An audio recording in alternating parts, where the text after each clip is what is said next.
Hi, Myke. Oh, hello. We're here. It's like a regular episode of Cortex. Ah, yes. Just a normal, non-special episode. Normal Tex. We just ended up having two very particular episodes back to back. Yeah, this is one of those things where when you make stuff, sometimes you have this little moment where it's like, oh, it just so happens to work out that we ended up with two special episodes in a row. But then what always happens is if you do two of something in a row, people are like, oh my God, is this what it's going to be like forever? It's like, no, it's okay, guys. Like sometimes this just happens. We've been talking vaguely for like a year now, maybe, about trying to do more what we're thinking of as like single topic episodes. Yeah. We're like trying to create these episodes that are maybe easier jumping on points for the show. Yeah. Because we kind of feel like we had them already naturally, like state of the apps and yearly themes became these singular things, which aren't part of the month by month timeline of the show, where we've kind of run through a whole year talking this day, like on this episode, we're going to do follow up from previous episodes, but those episodes don't have any of that. And we noticed that people seem to really like them. So we were trying to find ways to add more special things throughout the year. The goal really is to add more episodes as opposed to churning more of our like regular episodes into these specials. Yeah, it's one of these things, just like thinking about the show. One of the things that's been interesting to see that we talked about before is just like the YouTube channel is doing really well. And I feel like the YouTube channel has become a way to onboard people to the whole rest of the show. Yep. And you know me, Myke. I love a good spreadsheet. I love looking at some data. And I was just really aware of like, oh, a lot of our shows that tend to be dominated by a single topic seem like they're significantly better for new people. And so this was also realizing like we've been kind of doing a lot of half special episodes without even realizing it. So like a lot of our like book reviews, right? Or like talking about a documentary, that kind of stuff was like basically half a special. And as with many things, it seems so obvious in retrospect, but you discover, oh, right, when there's a clear topic, it's just a much easier place for people to start with a podcast that they're not familiar with. Yeah. And I feel like this is always the fundamental problem for podcasts is discovery. And so many podcasts, you have the issue of, oh God, there's like hundreds of episodes. Do I need to start at the beginning? Where do I go? Any individual episode is dominated by everything else that came before right at the start. And so like just jumping in at a random point is hard. So we thought like, okay, let's just follow the data here and see if we can do some more of these like individual episodes that are clearly focused on a thing as a way to get people on board nice and easy with the show. And as it's already said, and I really want to underscore this, these are extra. We're not going to make the show like lose all of its through line, right? Like, because that's important to me too. Because I also think that this might be a reason somebody comes to the show, but then they end up sticking around for our audio issues. You know what I mean? Like, because that just becomes a thing. And I would just say to you now, talking about putting the episode in time, I wasn't listening to you for about 25 seconds there because I just got my invite to go to Apple Park for WWDC. Hey! So congratulations. Oh my God. And that's do it super again, exciting. Right? Wow. We create the prayer circle amongst all Cortexans. We all join hands that Myke actually makes it this time and doesn't sit in a hotel room for 2 weeks. Oh, dude, I'm so excited for you. Oh, that's really great. It says you're invited. I'm not gonna lie. Like when we were talking before and the invite hadn't come through, like I wasn't gonna say anything, but I had a big cloud of oh no fill the room. So I'm so pumped. Oh, that's great. That is the best news all week. I am so happy you got that invitation. So wow. I'm gonna do it. I'm doing it. Nothing's gonna stop me now. I'm gonna be there. So what are your plans? What's gonna happen? What can you share that you're gonna be doing? Well, all I know right now is it says I will be in person to watch the keynote address at Apple Park. Ooh, like that's all I have. That will be, if I actually can do it, the realization of 15 years of work. Like this is my bucket list item, which is why it was so crushing last year. It's like this is for me in that part of my work of like Apple focused podcasting, the one thing left. Like, Yeah. it's the one goal, the one dream left to achieve is get to it. Pretty much every single one of my colleagues at this point has done it, and I nearly had it, and I couldn't do it last year because, in case you're new to the show, because you just found State of the Hardware, last year I was invited to WWDC. I made it out, and I tested positive for coronavirus the day before, so I couldn't go. And this time, I'm locking myself down. No one's coming near me, and I'm going to go, and I'm going to be there, and I'm so excited about it. I want to get some photos of Myke bubble wrap boy on the airplane.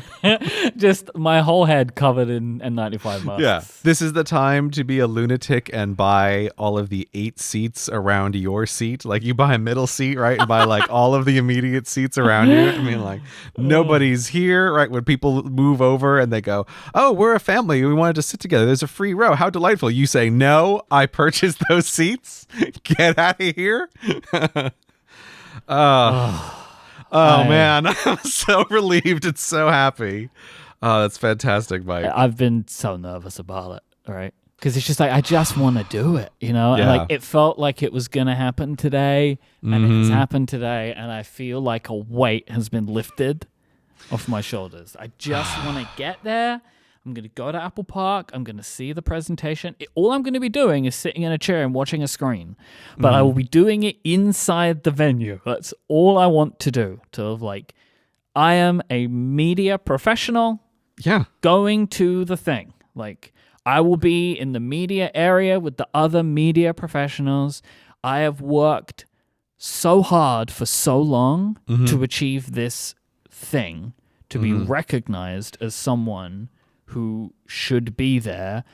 And my hope, Gray, like, that my first keynote is going to be one of the defining keynotes, right? Like, the introduction of a brand new platform.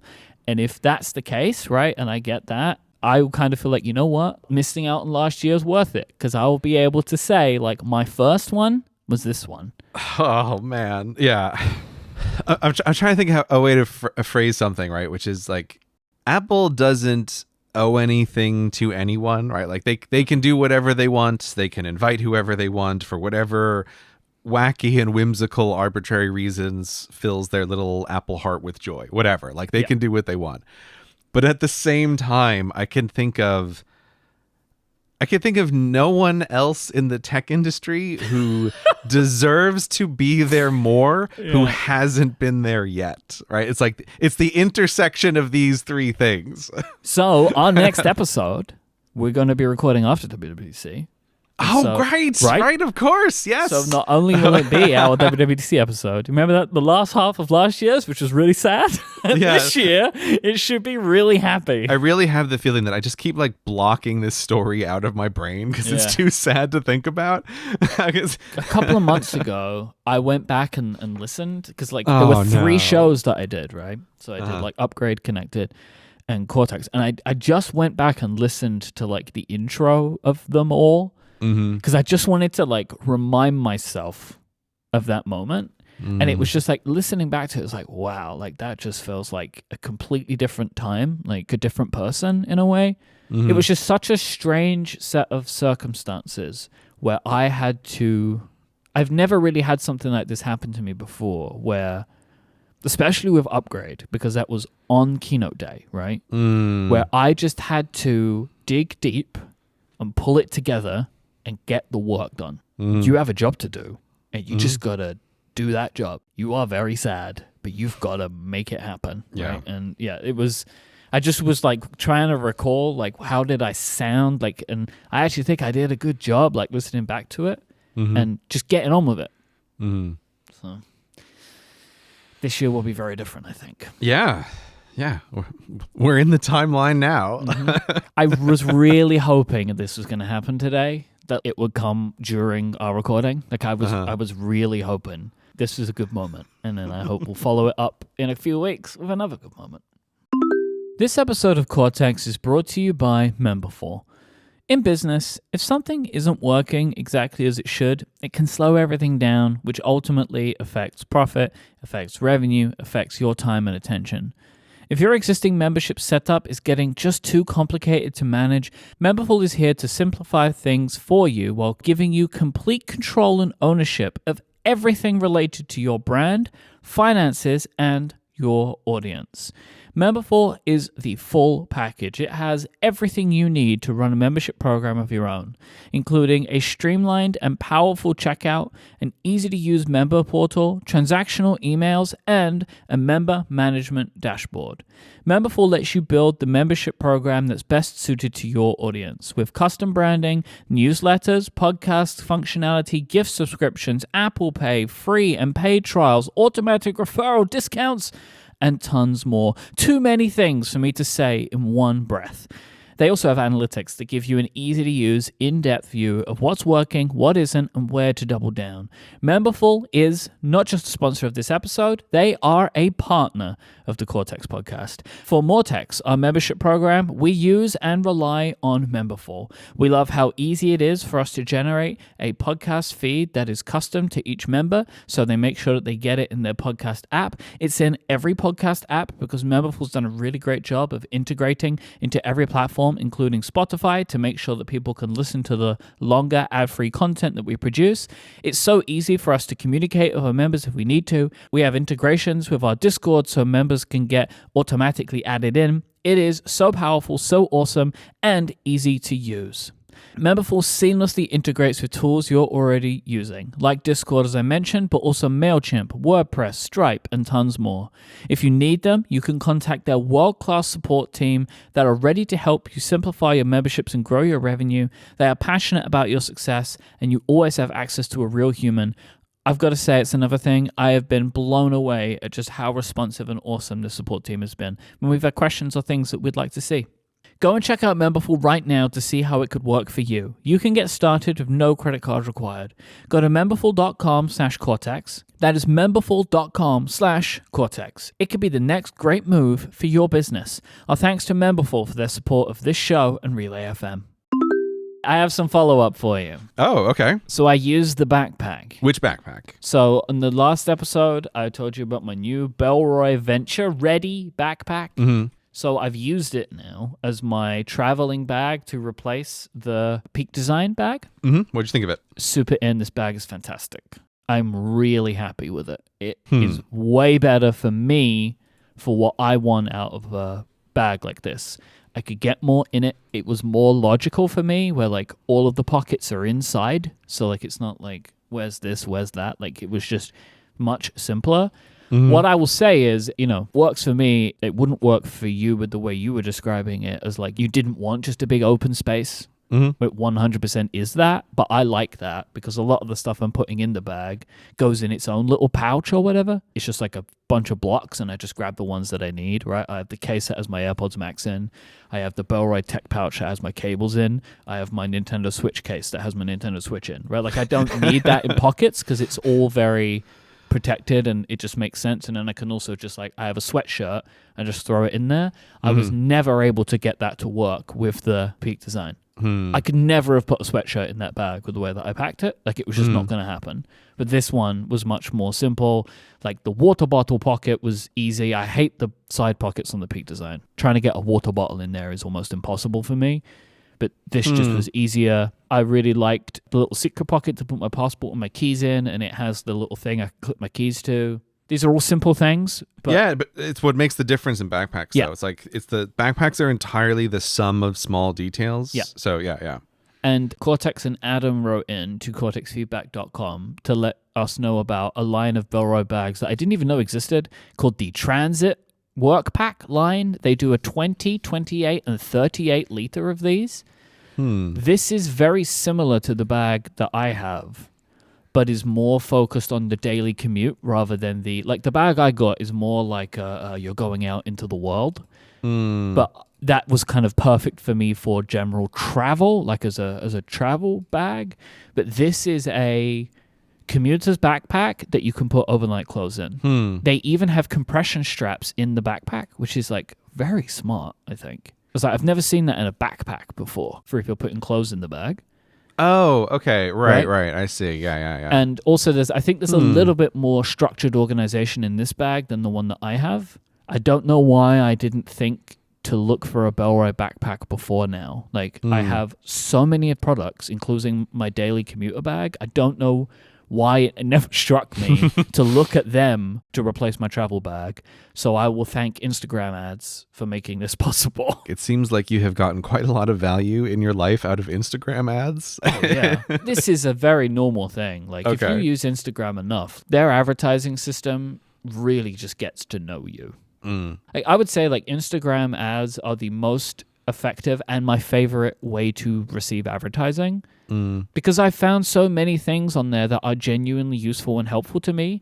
Like, I'm happy with advertising if it feels like a two-way street. Right. You're going to show me the ads anyway. I at least want them to work for me. Yeah, it is always weird when people complain about targeting advertising. Like, I partly understand it, but I also have the feeling of like, but I want the ads to be relevant to me. Like, if I have to see them anyway, I would way prefer that the ads have something to do with me than are just about random products. I don't know anyone who thanks an advertising platform as much as I hear you thank Instagram ads for bringing things into your life. It works, man. It works. Like, this was one of, when like Apple did the app tracking thing. Yeah. When it said like, hey, do you want to, the personal, I was like, no, I want the ads to remain personalized for Instagram. Right. Most of the time I say, don't track me, because it's like you're opening some app for the first time. And it's like, why would I have no relationship with you, app. Like, why am I going to let you track me?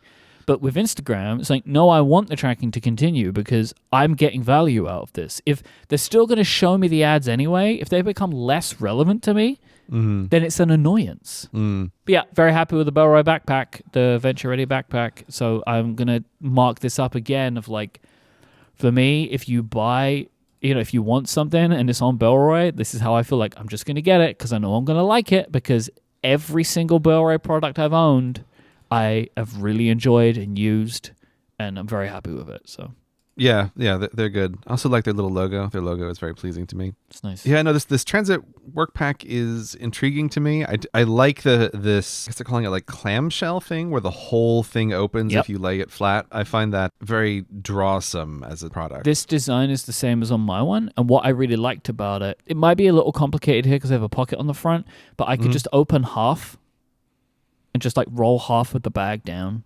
And it was like an easy way to get in and out. But I guess if you put things in that front pocket, you might not be able to fold it in half the same. But yeah, I feel like I might be drawn to this one.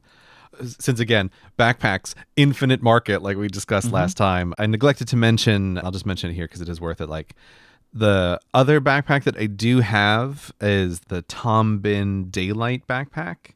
And I'll say right away, I do not love this backpack, but this is one of these cases where I'm trying to optimize for light, and this is like the perfect backpack for that. If like my primary concern is just it being light, like this backpack works. This is interesting. This looks to me like, I think it's in the way they're marketing it, as like the backpack you have in your suitcase for when you go to the place. Which is exactly how I have used it, yes. So that's interesting. This rolls up to nothing. Like when it is empty, it takes up zero space in a suitcase. And it's funny, since that show, I kind of remembered like, oh, right, I can go out with my laptop. And so I've actually taken this a couple of times out into the city to just like work in some random spots, which I haven't done since before COVID. Wait, did it take State of the Hardware to remind you of this? Yes, it did. Yeah. Okay. I honestly think this is one of these things where I just gotten into a habit from the past several years of like, oh, you just can't go anywhere. And somehow this like lodged it in my brain of like, oh, no, I totally can. I can just throw my laptop into my backpack and go somewhere sometimes. And so it's like, oh, spent a lovely afternoon at the British Museum just like working on a script in their little cafe. It's like, this is delightful, right? This is the advantage of living in a major city and just being able to like go somewhere. And for that purpose, this is like the perfect backpack. I only want it to be light. That is my primary concern, because I'm pretty much just putting a laptop in there and maybe like a charger and a bottle of water. And that's it. That's all I want for it. Congratulations on your promotion. Do we have a job title for you? I don't know. Do we have a job title for me? I mean, we could come up with one. Maybe you could be like chief logistics officer. I'll take CLO. That works for me. Is that a C-level office? I don't know how C-level offices work. It seems like they just pick a word, right? Everybody's like, Yes. The whatever, and companies are just making up whatever they want for the C-level stuff. Yeah, you could just make whatever you want. It can be whatever you want it to be. Yeah, so yeah, I'll take CLO. I'll take Chief Logistics Officer. That works for me. Actually, I'm just having a funny moment here. I think this is the first promotion I have ever gotten in my whole life, which I'm just realizing. I was just trying to think of all of my jobs. I either never got promoted, and I got one demotion, which was my very first job, where I worked as a page at a library as a kid. I started, I think because of some favors my dad pulled, in the very prestigious reference department of the library, working as a page and helping people look up stuff.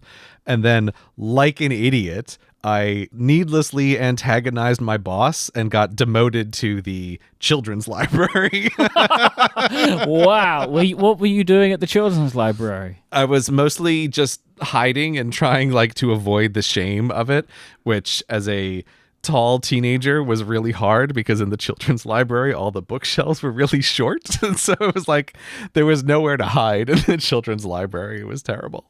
I was mainly just restocking books that little kids were returning and that kind of stuff. But yeah, so I'm just thinking, yeah, all of my other jobs, like when I worked as a teacher, I was aggressively avoiding promotions. I was offered it a couple of times and please no, I would just rather stay a frontline teacher. So yeah, this is my very first promotion ever. Thanks, Myke. Chief Logistics Officer at Cortex Brand. I don't even remember how this started, but you made a spreadsheet. Yeah.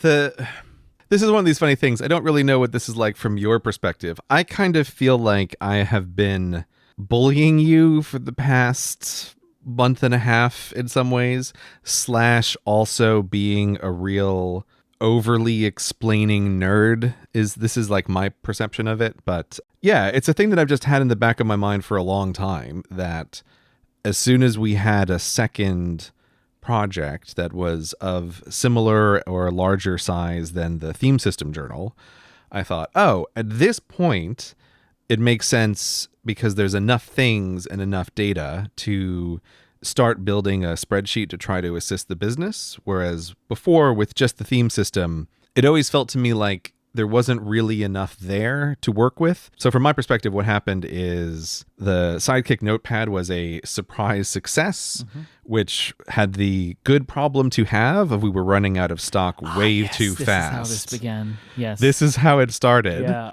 Basically, I built a little spreadsheet to try to give you some estimates about what was happening with the stock, because I know from experience that when you're looking at data like daily sales numbers, it's very hard to accurately predict where this ends up over a long period of time. That what seem like small variations in daily sales over the space of 2 months can make a huge difference in when are you actually going to run out or not. So that's what it was. I made this spreadsheet as starting as a piece of evidence to show you, to try to talk to you about hey, we've got to change the way we do logistics around here. So that's my perspective on how it got started. And then I feel like I was basically bullying you and slowly improving this over time is how it feels like to me. But how does it feel like to you? What happened from your perspective here? So, it kind of started with a little spreadsheet and a bunch of phone calls where you were quite manic in explaining to me what you were doing. Is that fair? I don't know. Yes, you were very excited. But I loved the excitement, and it's turned out to be, I think, over a 6-week period or so, you've created 3 spreadsheets.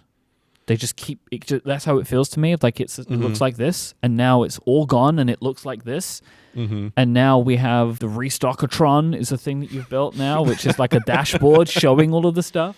So we now have this huge spreadsheet where I input the daily sales figures for all of our products, and it's doing some very, I assume, intense mathematics to work out what is our expected daily sales rate, kind of flattened out, right? Rather than just all the peaks and stuff. What are the dates that we expect a product's going to be in stock until? How many months of stock do we think we have? It's doing a bunch of smart stuff to predict things. But what I want to explain from my side is when you make a change to the spreadsheet, you like to explain it to me. Oh, no. Right?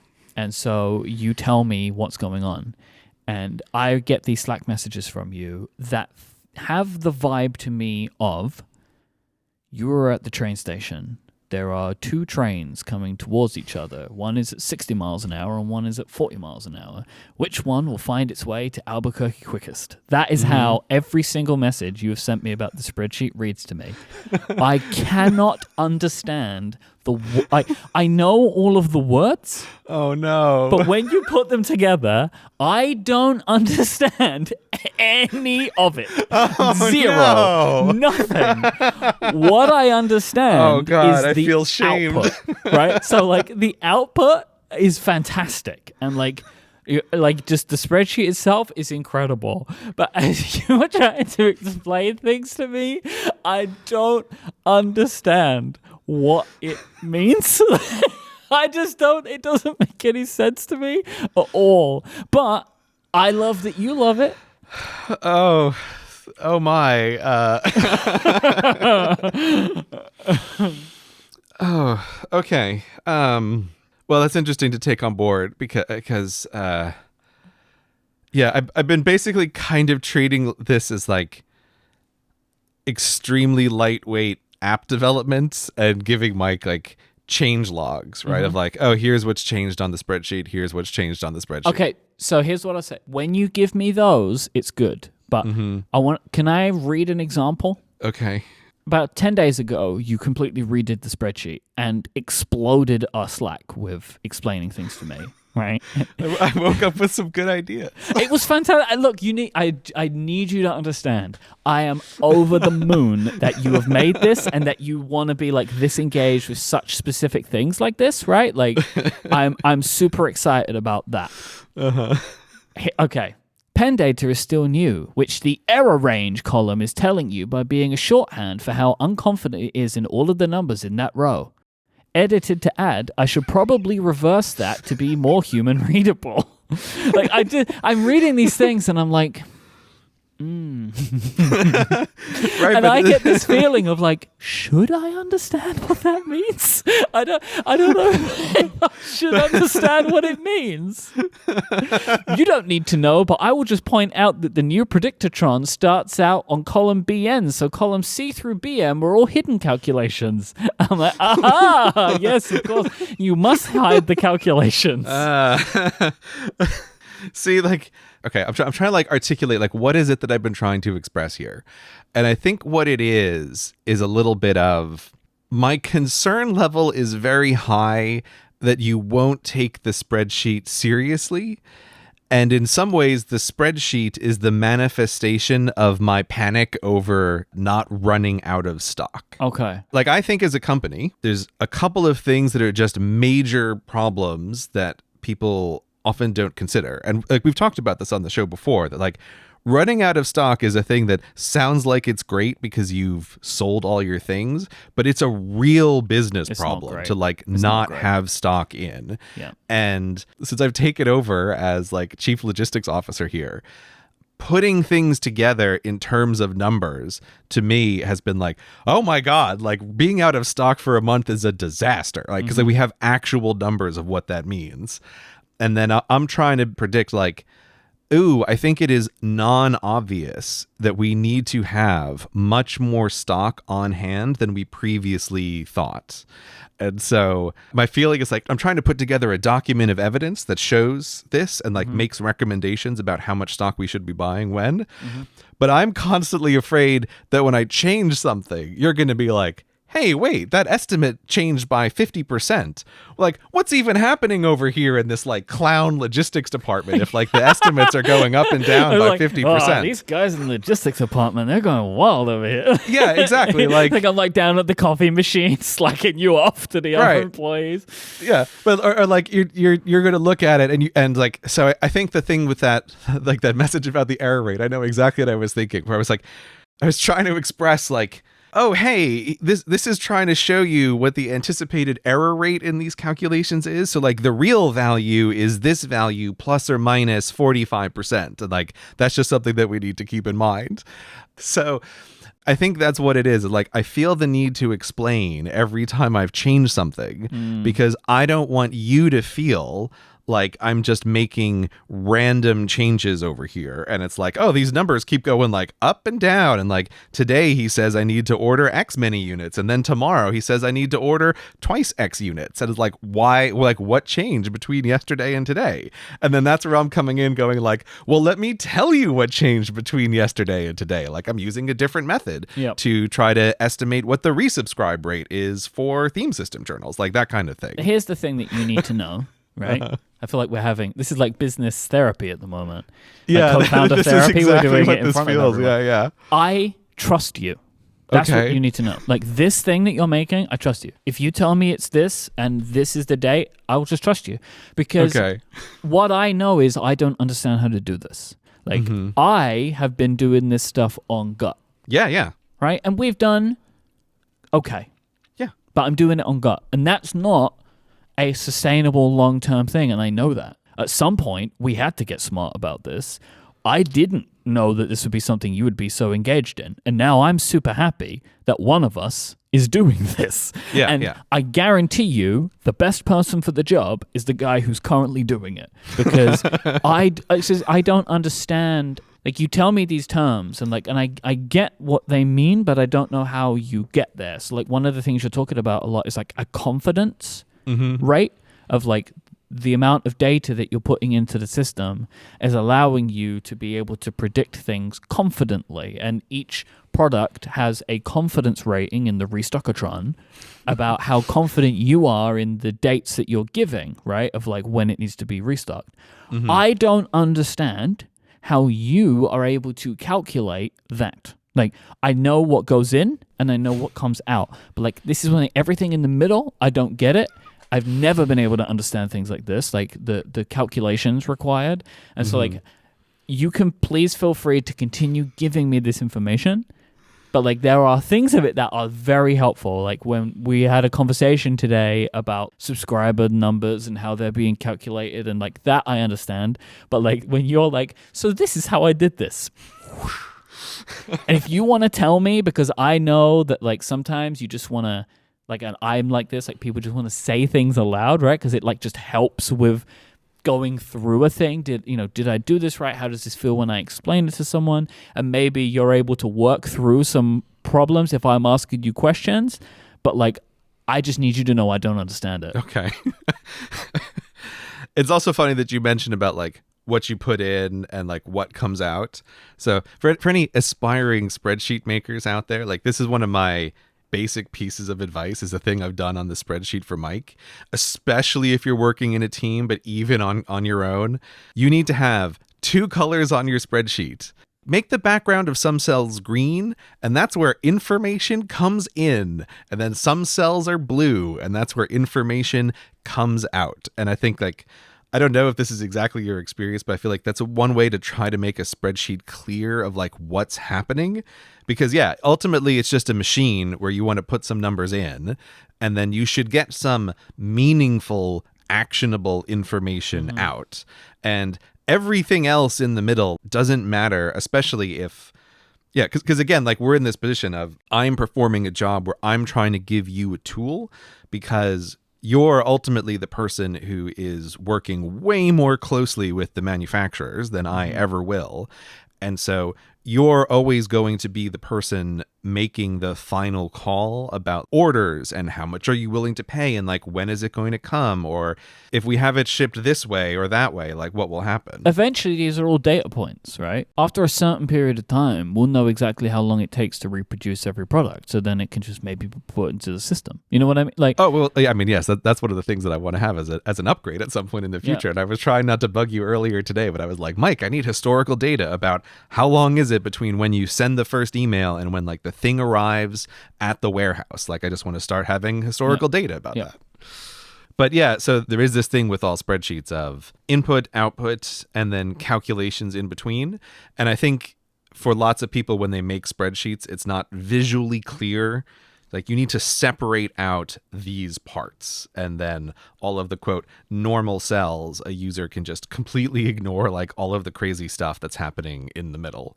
But I think you're partly right. Even that little thing that you just read there, you can see that I edited to add that I was like, oh, wait a minute, this number that I'm giving you, it's more human readable if it's the opposite direction. I think it's just funny to me now to hear you say like, Gray, either way, I don't know what the hell this number means. But I want to create a good working environment. Please continue sharing all of the information. There is some stuff in there that is genuinely helpful to me, but some of it's going over my head. But I am, and I have, where like feel like I need to understand, I am asking for more clarification. This is just not my skill set. Like, it just isn't. I don't understand how to make a spreadsheet like the one that you've made. Like, I know how to make very simple spreadsheets. Like, I just made one a couple of days ago to help me calculate the overall costs of a thing because you wanted that. And so I figured, well, I've been doing it all manually, so I've actually just made a number spreadsheet that would just do a bunch of the calculations for me. But that's kind of where my experience starts and ends. You know, I know how to take this cell and multiply it by that cell. But I know that there's a bunch of things going on in this spreadsheet that I just don't know how anyone could understand. You showed me this book that you bought. Oh, no. Which is just like maybe the worst book for me ever written, but you seem very excited about it. Oh, right. The book. I was very excited. It was a book on statistics, right? Or something like logistic statistics. Yeah. Well, so this is kind of embarrassing. What's the actual book title? Because my wife had a completely different reaction to so both you and my wife were like, what the hell is this book that you just purchased? Okay, so the exact title of the book is called Understanding Variation, the Key to Managing Chaos. And it has a little picture of like a nebula on the front, you know, in like a spacey kind of image. And my wife took one look at this and she goes, what the hell is this new age crap that you just bought? It does look like that. The font on the front cover is very new agey. Yeah. So if you didn't know anything about it, it was a completely acceptable judgment to make of like, what happened to my husband that he bought this dumb book, right? Like she's used to weird books getting shipped to the house all the time because of my job, but even among someone who buys outlier books, this one caught her attention as extremely worrying for, I can't believe this arrived. When I saw this, I'm like, what has happened to my co-founder? Why has he bought this book? I don't understand. And even when you explained what it did or what it was for, and you sent me some screenshots of some pages, and I don't know what it means. I don't know what any of it means. How would you describe what you think this book is? Like the Lord of the Rings for statistics. What an interesting description there. Maybe that's also saying about how I feel about Lord of the Rings. I don't know. I feel like you've disparaged two things at once, very close to my heart with Lord of the Rings. Every count has an area of opportunity. Here, the area of opportunity is the number of closings each month. If the area of opportunity remains constant over time, then one may directly compare the counts. I don't know what it means. Okay, so to explain for listeners, right? Can you? No. So no, I'm going to explain in like a broad way, right? Okay. Which is, so what's happening and why did I buy this book and what's the deal with the spreadsheet? So longtime listeners will know I am a big booster of getting a physics degree if you can. Like, I think if you're the kind of person who is interested in physics at all, I highly recommend you get a physics degree. And one of the main reasons for that is that people with a physics degree are just highly in demand in the world of employment. Like, I know people who will hire someone for a job with zero qualifications for that actual job just because they have a physics degree. And it's like, oh no, they'll be able to like figure it out, right? They can apply stuff that they've learned. And that's kind of what's going on here is like, oh, I did this physics degree, you know, back in college. And by the nature of the subject is that it teaches you all of the useful parts of math. It's like it's the useful parts of math as they're applied to the physical world, but you can just take any of these things and apply them to other stuff. And so this is one of these cases where like what I'm doing with this spreadsheet, it's very much like, a lot of stuff that you would do in physics if you were like running an experiment and you wanted to try to publish a result and then also publish error bars on that result. Like it's the exact same thing.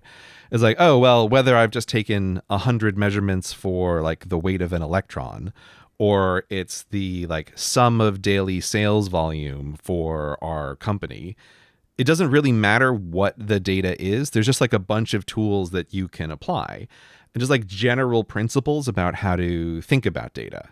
And so I'd made this spreadsheet just sort of off the top of my head with a bunch of like old knowledge about mathematics and statistics.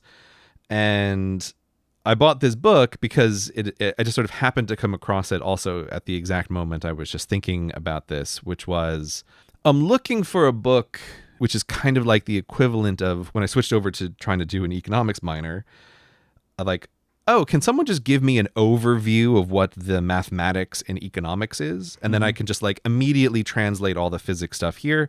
And if there's something that they're doing in a different way, it's more obvious. And so this book, Understanding Variation, A Key to Managing Chaos, as best I can tell, and like having skimmed through it, it seems to be the case of like, this is someone who's just recently written a book that is basically business math. Like, here's just a bunch of business math. And so I want to kind of read through it and just see, like, how are people in this field using various statistical tools? And this is one of those kind of things of like, if there's a single idea in here that is novel to me, like the book is completely worth it instantly. So anyway, that's why I was kind of excited. It was like, let me just see, because almost all of these tools I'm already familiar with in a different context. And it's just a bit of like, let me see, how does someone apply this to business stuff in general? So this book, the title is the way that it is, which like sounds very airy-fairy, but it's trying to get across the concept of like, how do you get your business under control using graphs and spreadsheets, right? How do you not be surprised? And that's exactly the thing that I'm trying to do here. Which is what we need. Yeah, like how do we not be surprised? So important. This is so important because we spent the first kind of 18 months realistically of our business being very surprised. Yeah. I mean, and we were surprised again. And I do feel like there is no way to apply this kind of thinking to a brand new product, right? Like, because there's no data. That's exactly it. I mean, I'd have to like double check the way it went, but I feel like the first 3 or 4 times we restocked the journal, we just had no idea. No. And that data would also have been complete garbage. Like, it just wouldn't have been very helpful at all. So it's there's a lot that goes on with data where it's like you need a bunch for it to be useful at all. And just like having too little, and especially having a thing where you're running up against a limit, but you don't have even the foggiest idea of like, did we just sell out or not? We couldn't have done it from the start. I think one of the things that I like that you're doing with the spreadsheet is eliminating spikes from some of the data, which I think is helpful. Where like if we have 2 days where we get a bunch more sales than usual, that it's not going to be considered like, well, this is the new normal. Yeah. Right? Like, I feel like that would be such an easy way for someone to do it if they weren't trying to eliminate chaos. Yeah. And again, that's like just straight from a bunch of physics stuff. Is like, when you conduct an experiment, you're going to have some portion of the data is like outlier data, and it just makes sense to get rid of that. Or you just know that some result was weird for various reasons.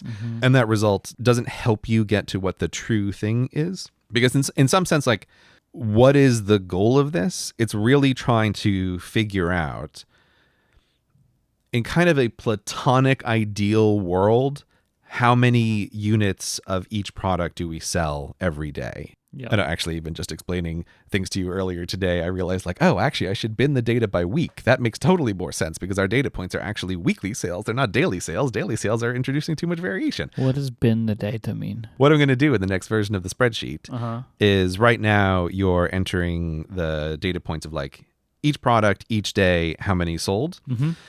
But so one of the things that we can see is that there's a really big variation between Monday to Saturday. Saturday's a disaster. Yeah. It's so like, interesting. Like, no one buys the products on Saturdays every Saturday. Yeah. It's crazy. So this is also where like we sort of knew this by just like talking about and casually looking at the data. Like this is a thing you told me. It's like, oh, Saturdays are bad. But then what you can do with spreadsheets and graphs is be like, how bad? And it's like, oh, very bad. Like it's just so strange. Like Monday's great. It drops a little through to Friday, and then Saturday it just like plunges to the center of the earth, and then it recovers on Sunday. And it really is like, where does everybody go on Saturday? No one's thinking about work on Saturday, I guess. But then, like, are they on Sunday? Like, I don't get it. Yeah, like, shouldn't Fridays also be bad? Like, I don't get it. Yeah, I would think like Friday and Saturday should look the same, but they don't. But okay, so whenever you're trying to figure out anything, there's like a true number, but all you can do in the real world is you can take measurements. And the measurements are just like an indication of what is the real number.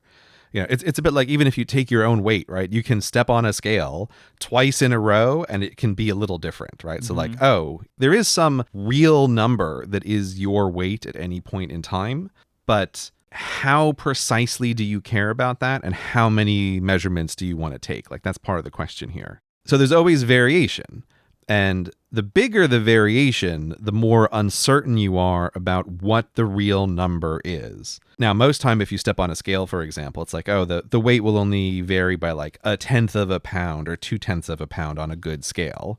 So you can be like, all right, I know my weight within this small range, so that's like good enough. You only ever step on the scale once and see what the actual number is.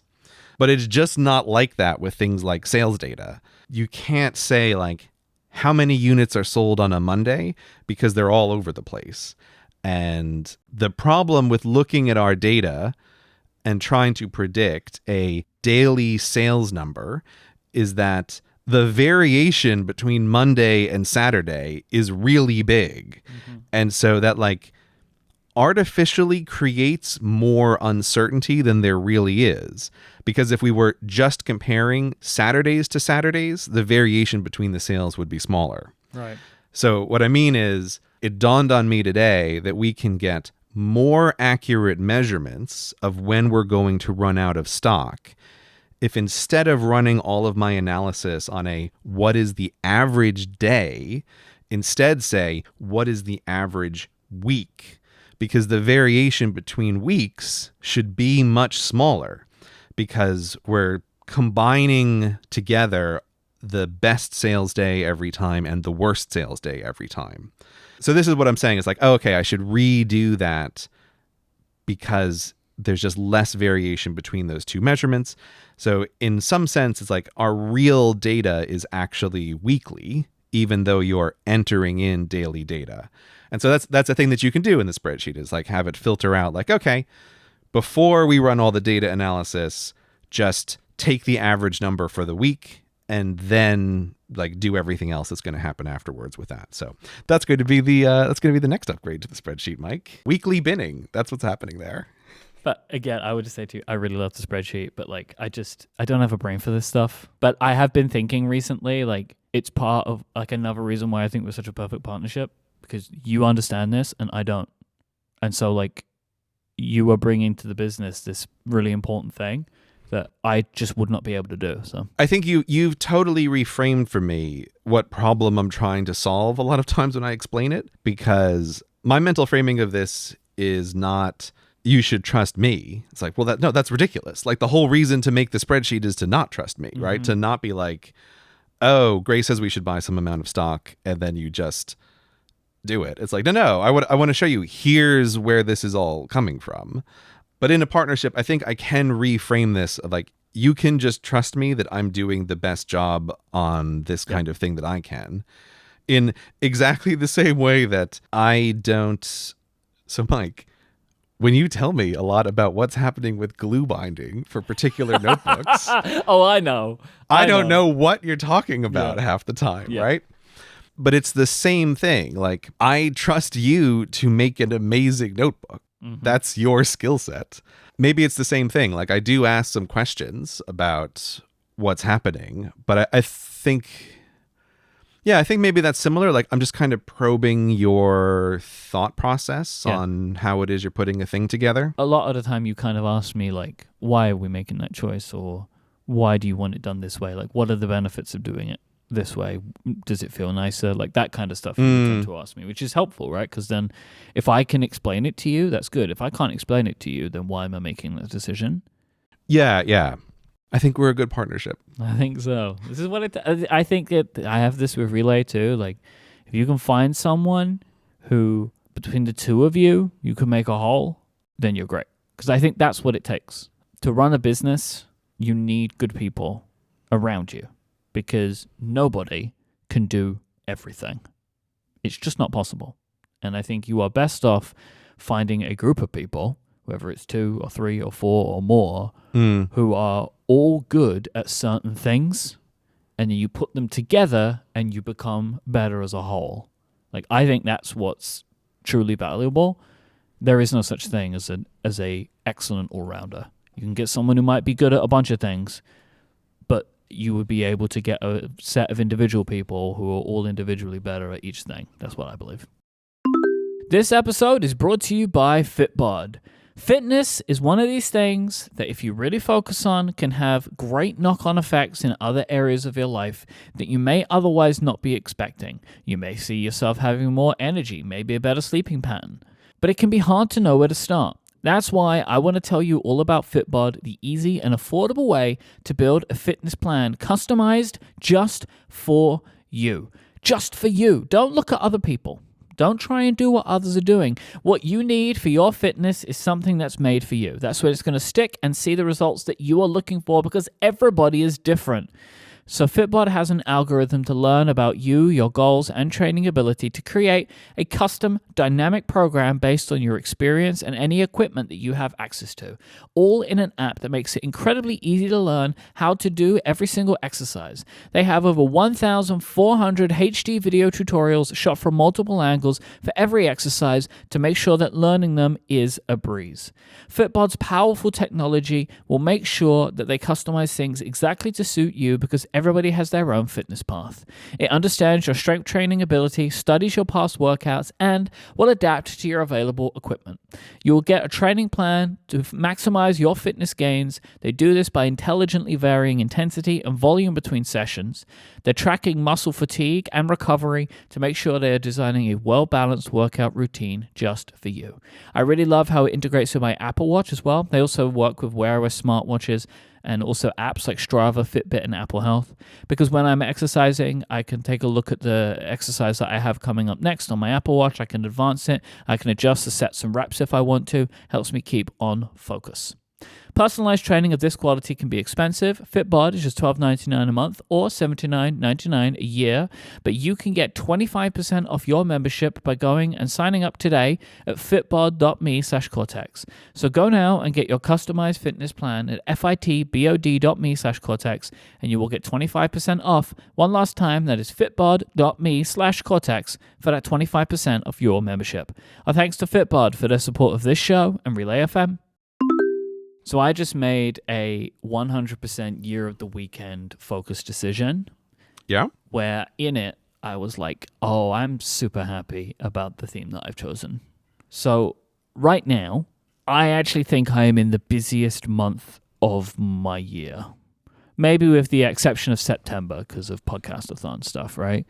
But for regular work, this month, wild, right? So 2 episodes of Cortex. That's enough, right? Like, put 2 episodes of Cortex in 1 month, that's enough for me, let alone all of the other stuff that I'm doing and preparing for WWDC, right? So I have big episodes of my regular Apple Focus shows where we turn both of our predictions episodes into games. They take a lot of work to do. They're really important to me. I love doing them, but it's big stuff, right? This is like trying to get ready for like basically a 2-week trip. There's a lot going on right now. Mm-hmm. But I took a mini vacation in the middle of it. Yeah. Which is, on paper to me, like previous Myke, terrible idea. Like, if you're that busy, would you take 4 days out of your week to go and join somebody on a vacation? Like, those are 4 days where you could be preparing more, where you could be editing, where you could be recording. We could have recorded this show last week rather than this week, which would have given me longer before we got to get it out. Like, these are things where previous me on paper would have been like, no way. take the time to work. But year of the weekend, Myke, is realizing the value in taking breaks. And what has ended up happening is taking a 3 to 4 day vacation in the middle of one of the busiest months in the year has put a split down the middle. So instead of being a really busy 4 weeks, it was busy 2. And I was able to recharge in the middle of it. So friend of ours, friend to the world, _ David Smith, the maker of Widget Smith, he just celebrated a big birthday in Scotland, and he invited me and Nadina to come along and spend it with him as a family and friends. And so that was one of these things where I was like, that is an honor. You can't turn down something like that if a friend asks you, I feel. If it's somebody that you care about and they want you to join them on something that's important to them, you do everything you can to try and do it. And so I did it. And I was a couple of days into this wonderful time in the Scottish Highlands in this beautiful home with all this wonderful nature around me. And I was like, this was a good idea. Because it's allowed me to have this recharge to now this final stint before heading off to San Francisco for WWDC. Oh, man. I feel like you've taken your theme very seriously. I don't know if I could have done that in your position. You're right. When you get a serious invitation, I think you're right. You have to take it seriously and say yes. But man, I would have been very nervous about that. Yeah, and I understand it. This doesn't fit with you right now. This is the exact opposite of the year of work. But what I have realized is that I'm just at a point where that kind of burning the candle at both ends is just not good for me right now. And it has been. Yeah. And in the future, it will be again. I have no doubt about that. But I believe that our lives roll in these cycles. And the cycle that I'm in right now demands of me to take better care of myself. So this was like a perfect example of that, where I will now be in a couple of weeks getting ready to go on a plane, and I'm going to feel nice and prepared and ready and fresh, where I would have felt at my wit's end, I think, otherwise, if I would have been working solid all the way through. I mean, it does help that I am taking my weekends, but similarly, because we've got 2 episodes of Cortex in a month, they are reduced weekend times a little bit because I do edit mostly on the weekends. So again, like having these few days is making sure I still make up for those days that I'd otherwise be losing, which is, I've been very good at that. If I'm taking a work day on a weekend, I am still taking my weekdays. But this has been like a little life hack for me now, where I've banked 4 days, so I can now spend those weekend days throughout the rest of the month. Also, I saw something I'd never seen before, the most incredible rainbow I have ever experienced. I'm sending you a couple of pictures of this rainbow. In Scotland? In Scotland. Even better than Hawaii rainbows? I was like, you've been to Hawaii. I have never been this close to a rainbow where I genuinely felt like I could see where it ended. And I also, I sent you another picture, could see the entire arc of the rainbow, which again is like another thing I have never experienced before. That's a really good one. It's a good rainbow, right? I guess I don't really think of Scotland as rainbow territory, but of course it's very misty, so it's got to be great rainbow territory. Well, the weather was surprisingly incredible the entire time. Like nice and warm, just only a little bit windy, no rain, so we didn't get, I don't think we got the full Highland experience, but overall, excellent. And that rainbow, man, come on. Does look like just past the tree line is a pot of gold. It actually looks like it's on top of the house in this image, because the rainbow is in front of those trees. You can see the colors of the rainbow is affecting the way those trees look. This is very charming, Myke. I had a great time, and it was so helpful for me. And I think that like this is a really, really good thing for me to consider in the future. I was going to ask, like, it sort of sounded crazy to me when I knew that you were going to do this, like right before and right in the middle of this really busy time, but it does seem to have worked out great for you. So I think if you're thinking that this was a good thing and you want to do it in the future, this is something you've got to lock into the calendar now, because future Myke will have plenty of reasons why it's not a good time to take a break. Yeah. But that's why I feel like current Myke needs to lock future Myke in a way where it's hard to say no. Like that's the favor that underscore did for you here, which is it was not just that like, oh, he whisked you away to a magical rainbow land. It's that you also just like couldn't say no. And so like that makes the trip like, this is going to happen. I'm going to make it happen. Yeah, I think what I would take away from this is like if I have something like this going on and I will try and apply this for, say, the podcastathon, is to, before like a huge trip like this where I'm under a lot of pressure and there's a lot of expectation, maybe take a little short city break, go to London for the weekend before, and just use it as an opportunity to just like switch off for a couple of days, you know, and like get out of home, right? Don't just spend the weekend at home. Like go and just like be in a different environment and not have to think about work, try and get out of the work mode, get out of that mindset. I think that is like a nice little addition to this like year of the weekend mentality of in these high intense scenarios, create a little special weekend in a way. So I think I'm gonna try and think more about how that will be, because when you know, some of these things, they can be so intense. Like WWDC is going to be intense. September will be super intense, you know, because again, it's like the podcastathon and the iPhone tend to line up with each other. It's just like two really important things. So trying to find ways to take these breaks, I think is going to be a nice little addition and an important thing to ensure that the year of the weekend is being observed. This really is a beautiful rainbow. I'm just like leaving it on my I've screen. never seen one like that. Like I've seen some great rainbows in Hawaii, but that has got some strong colors. Like that's the thing about it, is the colors are so strong. So in the first image that I sent you, I have boosted the color a bit to like really show it, but this is akin to how it looked to my eye when I saw it. But the thing is also, you can, like, if you look at it, you've got the Roy G. Biv colors, but you can see them start to repeat again, which is like really shows the strength of the rainbow, right? That like rainbows, I always forget the exact details of this, but it's like every rainbow you're looking at is a multiple rainbow. It's just that the colors are too faint for you to be able to see, but it's like it's a repeated effect. Okay. But you can only ever see the one. But that's why it really catches my eye here of like, it must have been very strong in person to be able to see like immediately below the start of the pattern again. Very magical. And it was just one of those things where like 12 adults were turned into children because of just like this thing. There's just this unbelievable, because it really like seeing the end like that made it feel fake. Yeah. In a way. Like I've never experienced a rainbow that felt so physically close to me. It was kind of awesome. I'm going to imagine you and underscore as the double rainbow across the sky guy taking a look at this in Scotland. I've been asking Cortexans to submit questions over at cortexfeedback.com, where they can submit Ask Cortex questions for us with our fancy form. Jamie wrote in to ask, do you have any advice on how to keep a daily task list shorter?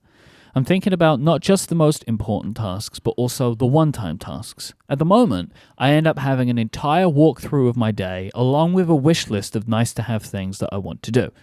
Overall, I'm looking at over 20 task items per day, and it's just unrealistic that I'm going to get to them all. Oh, Jamie. So I think for all of us, it's just completely unavoidable that you always feel like my task list is way too long, basically no matter what you're doing. So I think I would suggest two ideas here. One for me, the main idea, which I think I first talked about in my time management for teachers video, which is still up on my YouTube channel. Is it still there? Yeah, it's still there. Amazing. It's still survived. Is that a public video? Yeah, it's a public video. Incredible. It's also very funny to see like, oh, it still hasn't hit 1 million views. Right? It's like my oldest video. Now. Any day now. But there's an idea that I sort of talk about in there, which I want to like elaborate on a little bit, which is your to-do list is functionally infinite in many ways, but there's like a clear dividing line in my mind that's critical. That dividing line is the like, I can't go home today, or I can't finish the workday until these items are done.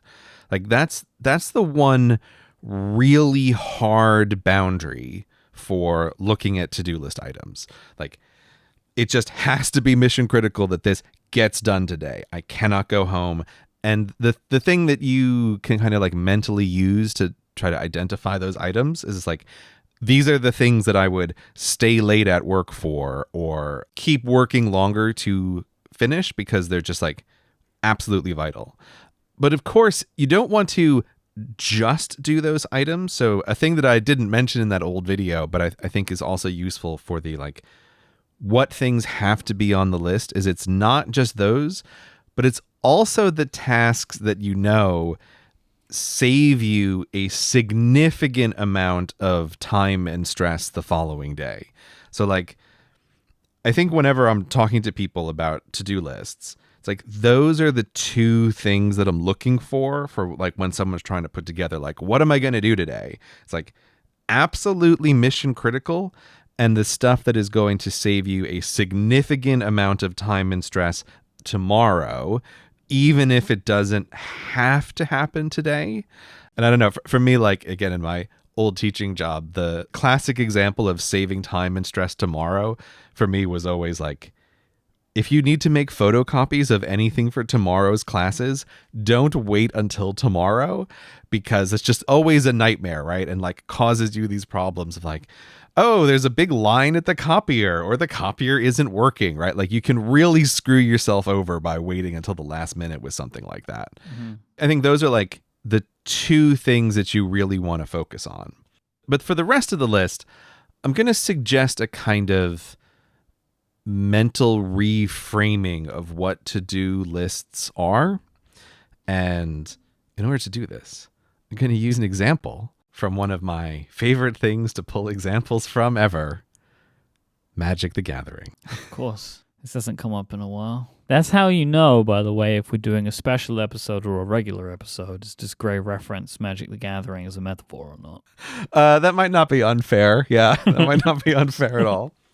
Okay, so in Magic the Gathering, my absolute favorite mechanism of the game is something that most players consider quite banal and boring, but it is something called Scry. And Scry is the ability to look at the top cards of your deck and rearrange their order or put some of them on the bottom. And I love this so much in the game, and I love this as a concept that I think is just applicable everywhere.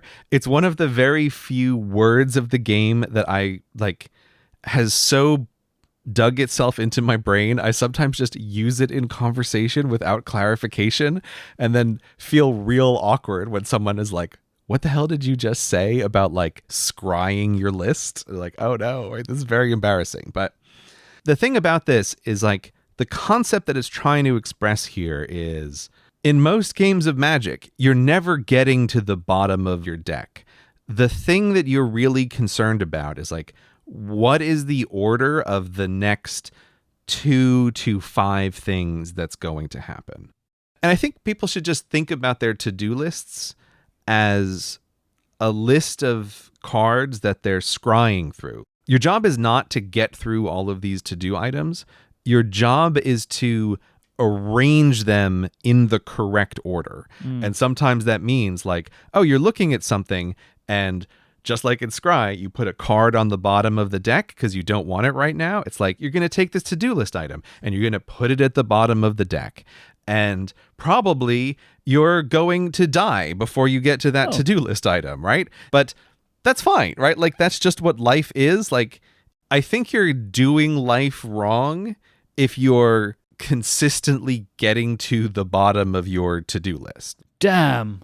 Oh, that's good. There is something about that is really interesting to me, where I don't know if you're saying it this way, but like, if it's like an ambition thing. Yeah. If you've done all of your to-do items, then you're not reaching for something else. That's exactly the way I mean it, is if your to-do list is empty, something about your life is wrong, and it's probably that you're not reaching hard enough, or you're just not thinking about the scope of things that you can actually do. Yeah. So this is what I mean, like, in a game of Magic, the games always end, and like most games, players still have cards in their deck. You know that, like, in an average game, you're only going to ever get through like At most, you're only going to see 40% of the cards in your deck in a normal game, but you still have more cards in the deck than that. And it's just like, it's the same with life, right? And I would imagine you have some in your hand, right? It's like, oh, I had some plans here. Like I was going to do some cool stuff if it came around, but I just never got the chance.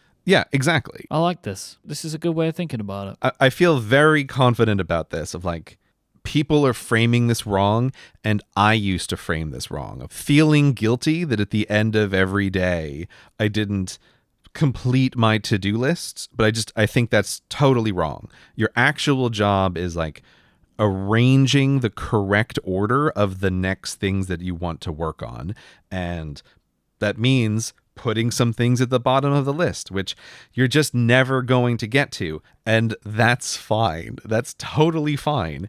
In fact, it's way better than the alternative of having an empty to-do list. Man, I love that. I'm going to be thinking about that a lot. That's like a really good metaphor. Like it's not too dissimilar to how I am, because I'm just realistic about like, I know I always have more on my to-do list than I have time to fit into a day. Yeah. But I'm able to look at my list and I know what is like absolutely must be done, and everything else is movable. Or like I can do a little bit of it today. I won't finish it, so I'll get it closer to the point where I can check it off.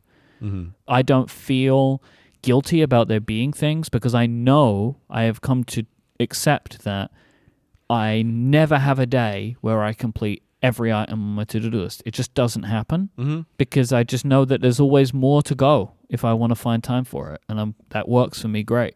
But I just know by being able to look at things, what is the most important.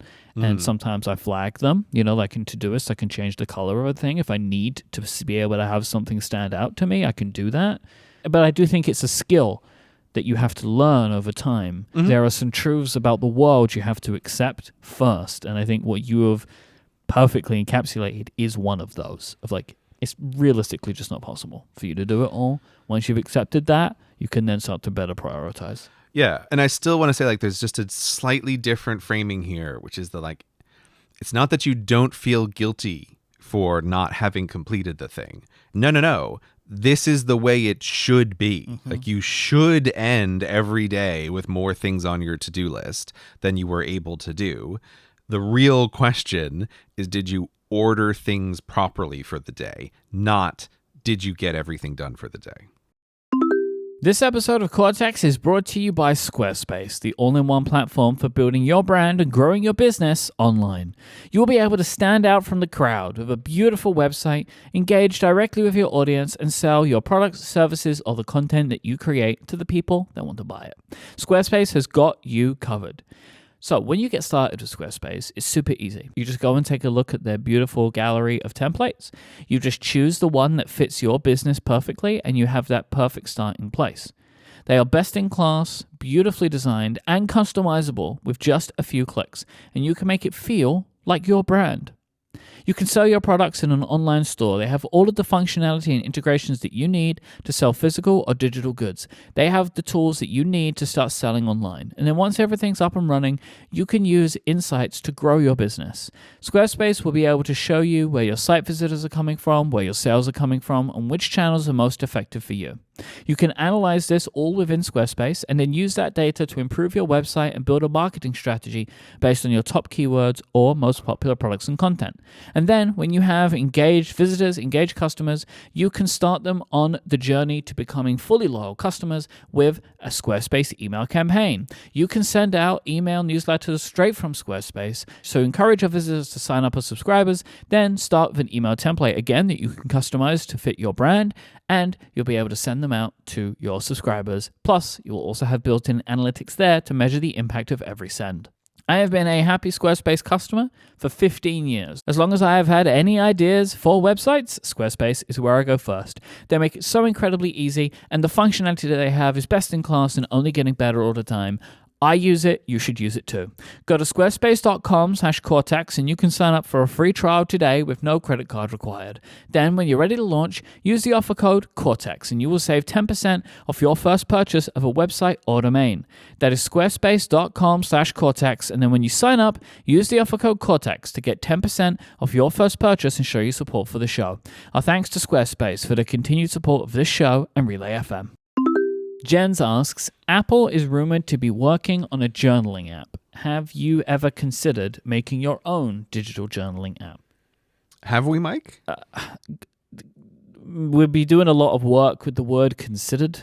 So I will reference this by saying there is a suggestion that Apple is going to be making a brand new app which will be journaling focused. It will prompt you to write down things in the day, but also like collect up information about where you've been and who you've been with and like pre-populate some of that stuff. It's an interesting idea. Like I actually like it as an idea for a journaling app. Although I do have some questions about like, will anybody else be able to use this information that Apple's putting into their own journaling app? But we'll see about that one. And so I'm super intrigued to see what that's all about. In regards to making a theme system journal app, no. Yeah. Right? Like, I mean, have we considered it in a sense of making a decision on it? Yes. And the decision is we're not interested in doing it. Yeah, we've discussed it, but I think every discussion has been a rather unambiguous no, that this just doesn't make sense for us to do in this company as a project for a whole bunch of reasons. The main one for me personally is I just think that this stuff is better when you are making an intentional decision to sit down with a set of things, a pen and a notepad or a book or a journal of some kind. Yeah. And like get your phone away from you and sit and write down how you're feeling, what you're thinking about. Like I think that is important, and is like, honestly, for me, the act of doing that thing is part of what is important about doing it anyway, that you are choosing to sit down and do this thing. Where I feel like if my phone is sending me a notification to remind me to write in a journal, and then I tap that and I write in my journal and press like send, like it just feels like anything that I have on my phone. I have a daily to-do task to write in my journal, but that doesn't then mean that I open GoodNotes and start writing with the Apple Pencil. Like I've never done that. I like to be able to sit down with this item that I care about, that I look after, that is mine, and that I can see has got my handwriting in it and is filled up at the end. I think that is an important practice, like a thing to do. So that is one of the reasons. The other is just, have you heard about the economics of the App Store? Yeah. It would take a lot of time and money to make an app which is of high enough quality that we will put our name on. This is similar to the physical product stuff, right? If me and you are going to have an app that's Cortex brand, it's got to be really good that we would be happy with it. So that's going to be expensive to make. And then like trying to run that as a business, I don't know if I want to do that, to be honest. I feel confident in being able to work with people to produce these products that we have. Making an app to a high quality just feels like a completely different thing, but also is not a thing that I particularly want to put my energy into, because it would feel like, there's no good way of saying this without me sounding like, look at this guy, but it would feel like it wasn't true to what I believe for the theme system. I believe it is best used when using our journal or another notebook and thinking in this way of like, I have a yearly theme, and every day I'm going to sit and write in my thing that is focused around my theme, and it's going to help guide me because I'm taking that intentional time every day to think about it and just write down how I'm feeling, how I'm getting on. I think that is important, and I think the act of writing it down is the important part, by sitting and making that intention rather than just being like, let me open my app. I don't know. I can imagine so many people are listening to me and they don't see a difference. That's fine. But I feel this way, and I'm part of the decision making of the things that we're doing. Yeah, and I back you on this. Like, I agree, there's a lot of problems with the economics of this. Again, largely stemming from how would the two of us want this to be done. It's not a question of like, is it possible to make an app that is vaguely this? It's a question of making it the way that we would want to be, which is very different.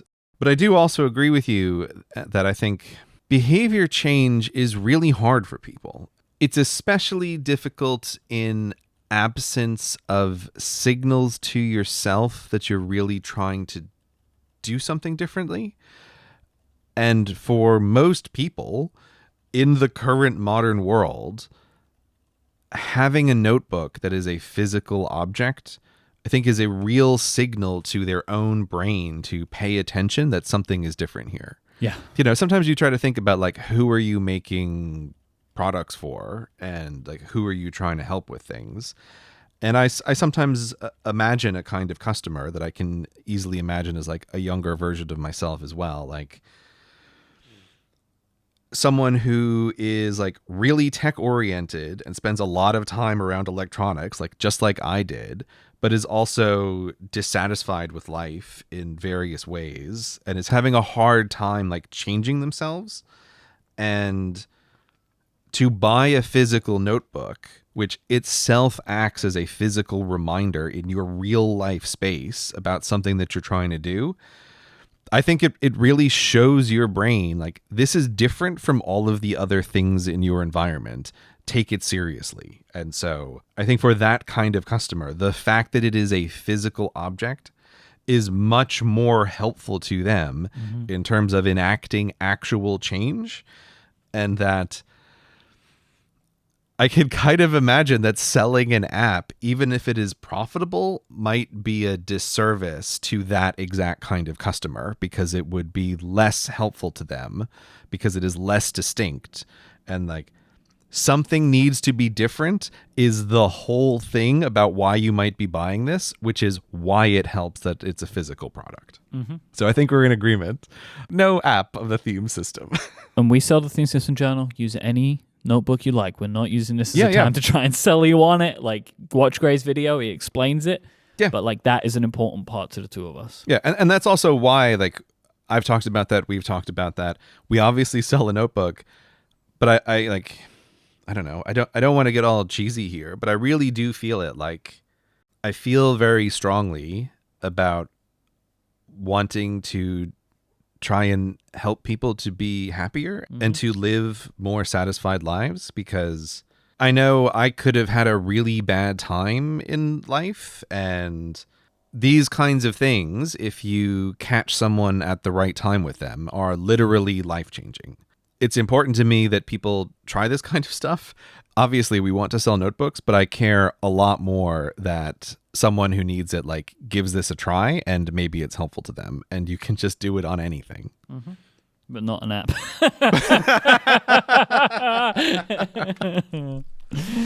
Ian asks, a fairy or member of the appropriate government agency grants you an extra employee at no cost to you that has whatever skill set you need.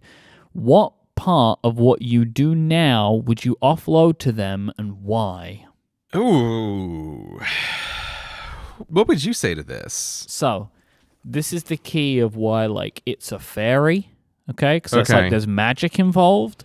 There's magic involved, right? Okay. What I would want is someone who could help me with show production, in like finding interesting stories to talk about, helping me think about and expand on certain topics, like what's some interesting stuff that we could talk about. The reason we need a fairy for this is because this person needs to think and work like me. Exactly. Because I wouldn't want to work with anyone like this if they didn't share my exact thinking. Which is why I have no actual desire to find a producer, because I like the way that I think about topics for my shows. Would I like it if there were two of me? Great. Right. Other than that, right. I don't. This isn't a role that I would be looking to fill because I want to still be involved. But if there's someone who already thinks like me, then I'm already doing it. You know.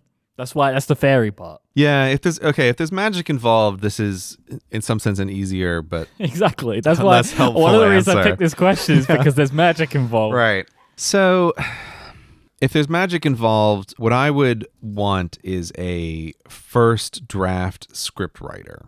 That would be the thing that I would want. Right. See, there we go. Again, it's like, do the first part, but think like me.